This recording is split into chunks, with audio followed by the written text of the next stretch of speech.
청취자 여러분, 안녕하세요. 혹시 지금 여러분의 방 한편이나 책장에 꽂힌 성경책, 솔직히 어떤 상태인지 한번 떠올려 보시겠어요?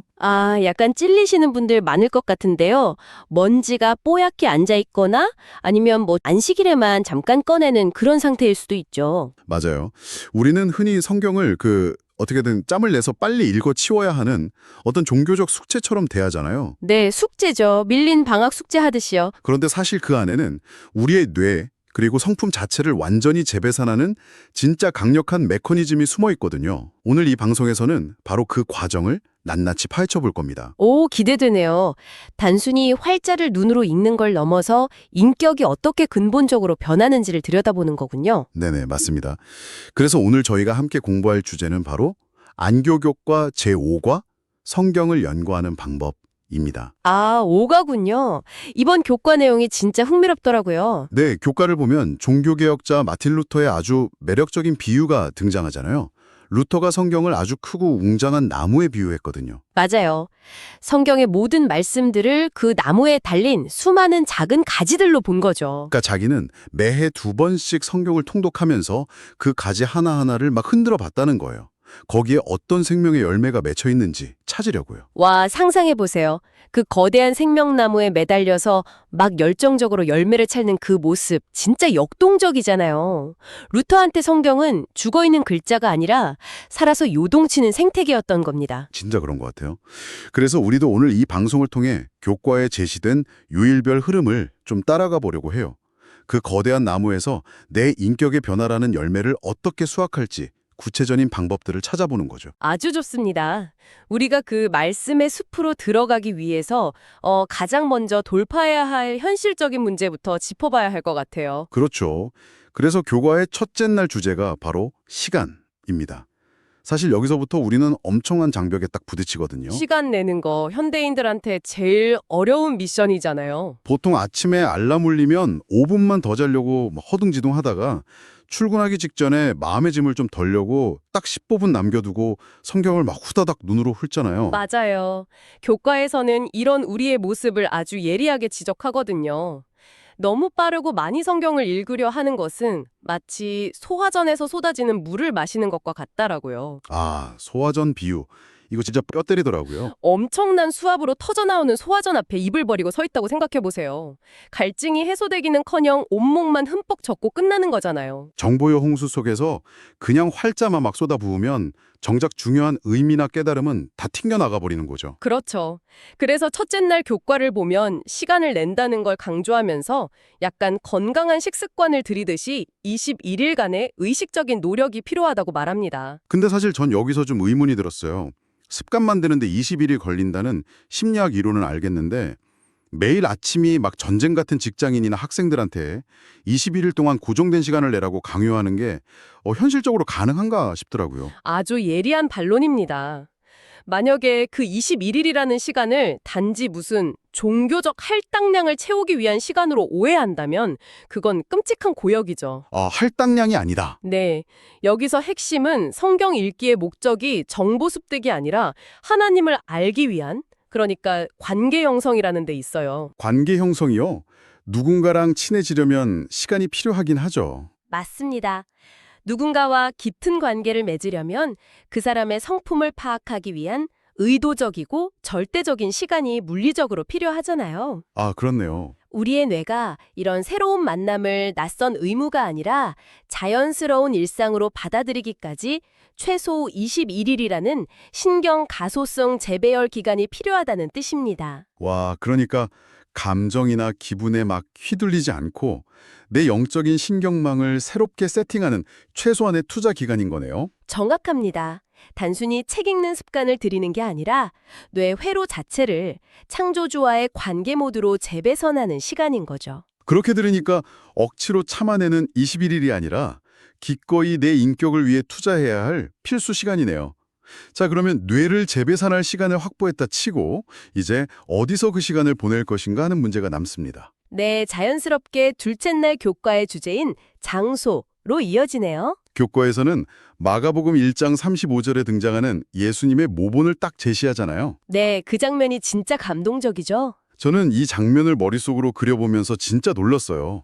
시간이 아직 해가 뜨기도 전인 아주 이른 새벽이잖아요. 세상의 소음이 아직 깨어나기 전이죠. 네, 그 짙은 푸른빛에 도는 고요한 갈릴리 바닷가나 산기슭을 찾아가서 홀로 앉아 계신 예수님. 하루 종일 병자들 고치고 수많은 사람 요구에 시달려야 할 분이 가장 먼저 확보한 게 바로 이 한적한 물리적 장소였다는 점이 놀랍더라고요. 십자가의 사명을 감당하기 위한 힘을 그곳에서 얻으신 거니까요. 근데 또 한편으로는 이런 삐딱한 생각도 들어요. 하나님은 뭐 어디에나 다 계시는데 굳이 특정 장소를 고집할 필요가 있을까? 출근하는 붐비는 지하철 안이나 뭐 설거지하면서 들으면 안 되나? 하고요. 사실 현대인들이 가장 많이 하는 질문입니다. 물론 지하철이나 자투리 시간에도 당연히 교제할 수 있죠. 하지만 교과가 둘째 날에 굳이 나만의 장소를 찾으라고 강조하는 이유는 인간의 인지 구조랑 아주 깊은 관련이 있어요. 인지 구조요. 환경이 우리 뇌에 영향을 미친다는 건가요? 네, 인간은 공간의 지배를 엄청나게 강하게 받는 존재거든요. 특정한 물리적 장소에 딱 진입하면 우리 뇌는 그 장소랑 연관된 행동이나 감정을 자동으로 불러옵니다. 아, 예를 들면 도서관 열람실 들어가면 나도 모르게 조용해지는 것처럼요. 그렇죠. 침실에 들어가면 수면 호르몬이 분비되는 거랑 똑같은 이치입니다. 나만의 장소를 찾으라는 게 뭐 화려한 기도실을 만들라는 게 아니에요. 아, 거창한 곳이 아니어도 된다. 네, 베란다 창가에 낡은 의자, 거실 구석에 작은 스툴, 아니면 식탁한 모퉁이라도 좋습니다. 그 공간이 창조주와 독대하는 장소로 뇌에 각인되는 순간 거기 앉기만 해도 외부 소음이 차단되고 영적 감각이 켜지는 거죠. 와, 대박이네요. 영적인 스위치를 켜는 물리적인 환경 트리거를 만드는 거군요. 맞습니다. 출근길 지하철은 너무 정보가 많고 복잡하지만 내가 정한 그 창가의 의자는 오직 예수님의 발 아래로 세팅된 나만의 성소가 되는 거네요. 자, 그럼 시간과 장소라는 아주 튼튼한 인프라가 구축되었습니다. 이제 본격적으로 그 거대한 나무에서 열매를 따봐야겠죠. 교과의 셋째 날 주제인 깊은 성경 연구로 넘어갈 차례네요. 사실 저는 이 셋째 날 내용 보면서 충격을 받았거든요. 그냥 단순히 눈으로 읽는 거랑 깊이 연구하는 것의 차이를 설명하는데 무려 7단계의 과정을 제안하더라고요. 네, 기도로 시작해서 읽고 밑줄 긋고 적고 묵상하고 뭐 이렇게 이어지죠. 그러니까요. 기도로 마무리하기까지. 근데 우리가 신학자도 아니고 매일 아침 직장 가기 바쁜데 이 7단계를 꼬박꼬박 다 고친다는 건 약간 좀 무리 아닐까요? 이 과정들의 진짜 핵심 원리가 뭐길래 이렇게 강조하는 걸까요? 복잡해 보이지만 이걸 관통하는 단 하나의 핵심 키워드가 있습니다. 바로 속도를 늦추는 물리적 기록입니다. 속도를 늦추는 기록이요? 적으라는 뜻이네요? 네, 7단계의 본질은 기도라는 영적 호흡 사이에 기록이라는 아주 아날로그적인 행위를 끼워 넣은 거거든요. 교과에서 각 시대의 대쟁투를 인용해서 기도 없이 성경 연구하면 안 된다고 전제한 뒤에 굳이 펜을 들고 적는 행위를 강조하는 이유가 있어요. 눈으로 보는 것보다 손으로 쓰내한 기억에 오래 남아서 그런 거 아닐까요? 그것도 맞지만 더 강력한 기전이 있습니다. 눈으로만 문자를 읽을 때 우리 뇌는 정보의 처리 효율성에 엄청 집중하거든요. 익숙한 구조는 그냥 대충 아는 내용이네 하고 넘겨버리죠. 바로 그겁니다. 근데 펜을 딱 들고 마음에 와닿는 구절을 공책에 옮겨 적잖아요. 그리고 내 생각과 감성을 글씨로 적기 시작하면 정보를 처리하는 속도가 현저하게 그리고 강제로 확 느려집니다. 아하, 우리가 늘 쫓고 있는 그 효율성을 강제로 깨버리는 거군요. 맞아요.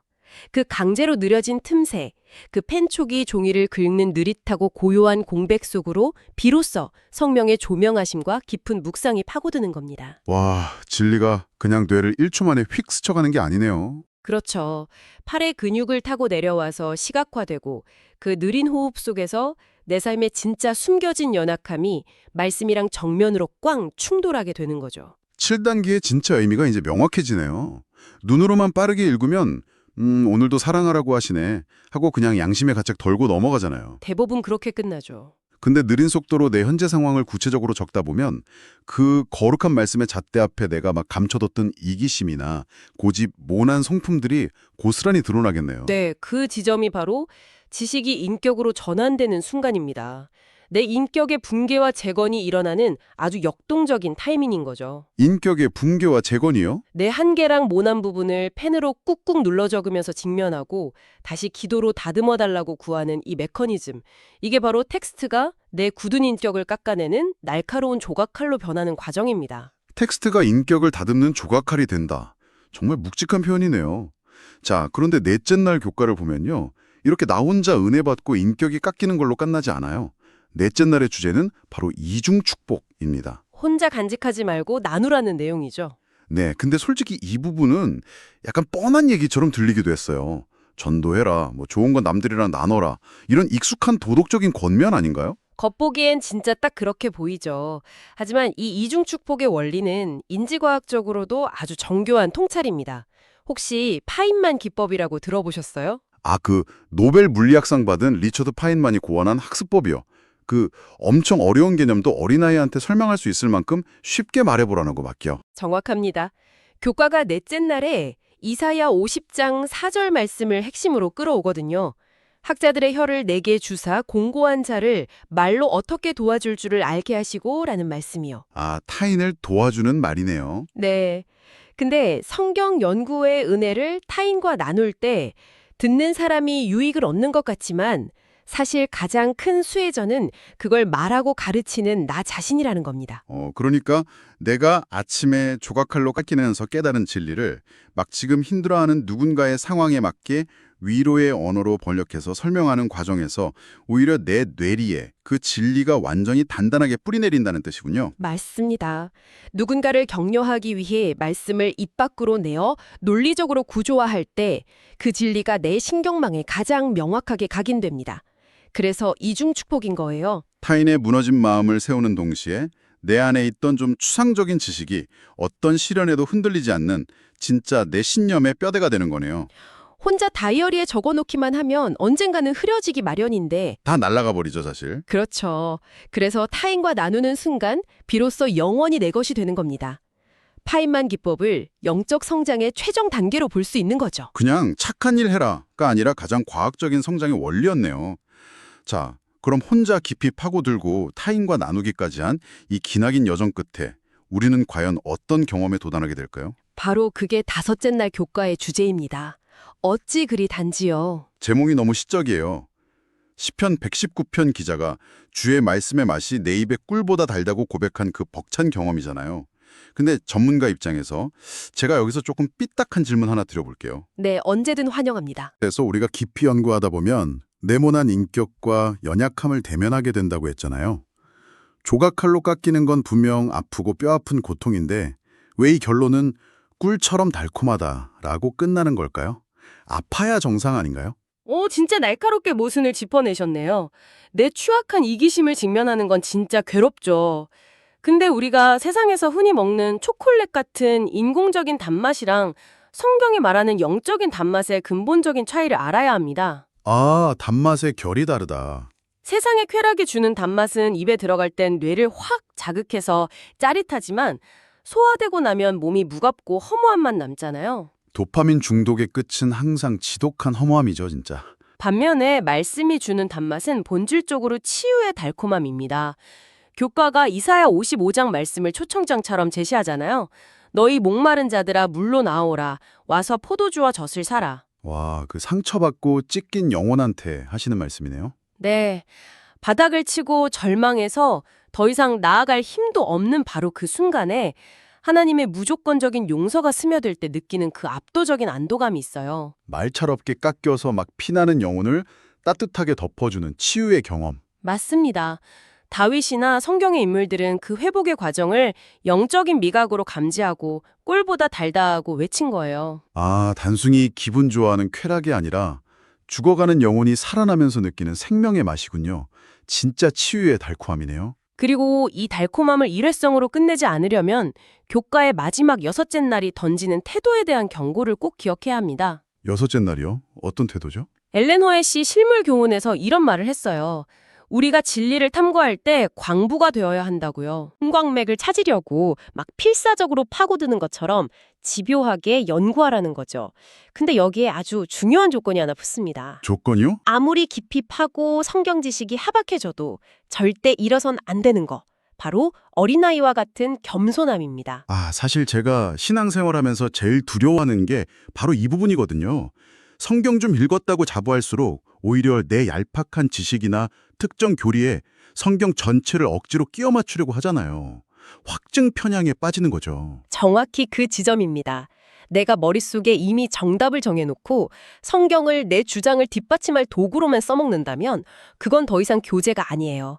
자기 지식을 우상화하는 겁니다. 진짜 무서운 말씀이네요. 성경 연구의 궁극적인 목적은 요한복음 17장 3절에 나오듯 참 하나님과 그가 보내신 자 예수 그리스도를 아는 것이거든요. 지식을 쌓는 게 아니라 인격적인 관계 그 자체군요. 네, 그래서 내 좁은 틀에 거대한 말씀을 가두는 게 아니라 언제든 말씀의 바다에 내 고정관념을 미련 없이 던져 부숴버릴 준비가 되어 있어야 합니다. 그 유연함이 바로 참된 영적 광부의 자세죠. 시간 가는 줄 모르고 이야기하다 보니까 어느새 5과, 성경을 연구하는 방법, 이 일주일치 여정을 싹 다 관통했네요. 정말 꽉 찬 시간이었습니다. 뇌를 재배선하는 20일의 시간부터 영적 스위치를 켜는 나만의 장소, 강제로 속도를 늦춰서 인격을 대면하는 깊은 기록과 연구, 그리고 남을 가르치며 내 지식을 단단히 굳히는 이중 축복도 있었죠. 네. 뼈아픈 직면 뒤에 오는 영혼을 치유하는 달콤함이랑 내 고정관념을 깨는 광부의 겸손함까지. 이 6일간의 흐름이 결국 내 모난 인격을 창조주의 형상으로 빚어가는 완벽한 시스템이었다는 걸 오늘 깊이 깨달았습니다. 맞습니다. 그래서 오늘 방송을 마무리하면서 청취자 여러분과 이 가슴 뛰는 상상을 함께 나누고 싶어요. 요한계시록 3장 20절을 보면 예수님이 이렇게 말씀하시죠. 볼지어다 내가 문 밖에 서서 두드리노니. 네, 너무 유명한 구절이죠. 우리가 흔히 신앙생활하면서 착각하는 게 있어요. 내가 바쁜 일정을 쪼개고 결심해서 성경을 펴고 하나님을 만나주러 간다고요. 사실 그렇게 생각할 때가 많죠. 내가 시간 냈다 이렇게요. 하지만 오늘 나눈 시간과 장소의 개념을 이 말씀에 겹쳐서 한번 상상해 보세요. 내일 아침 여러분이 정한 그 거실 구석이나 창가의 낡은 의자로 걸어갈 때 여러분이 창조주를 부른 게 아닙니다. 우주보다 크신 그분이 상처받은 내 인격을 치유하시려고 먼저 그 허름한 장소에 와서 밤새 기다리고 계셨던 거예요. 먼저 와서 기다리셨다. 그리고 애타게 여러분의 마음 문을 두드리고 계셨던 거죠. 내일 성경을 펴는 순간은 억지로 숙지하는 시간이 아닙니다. 그분의 노크 소리에 내가 응답하며 반갑게 문을 여는 찰나인 겁니다. 창조주가 먼저 와서 기다리는 그 자리. 청취자 여러분, 당신의 책장에 꽂힌 그 먼지 쌓인 성경책이 사실은 매일 아침 당신을 향해 울려 퍼지던 애타는 노크 소리였다면 내일 아침엔 어떻게 하시겠습니까? 계속 문 밖에 세워두시겠습니까? 오늘 우리 방송이 여러분이 그 문을 활짝 여는데 작은 용기가 되었기를 바랍니다. 오늘 방송은 여기까지고요. 청취자 여러분 모두 삶 속에서 그 달콤한 말씀을 맛보는 복된 하루 되시길 바랍니다. 감사합니다. 감사합니다.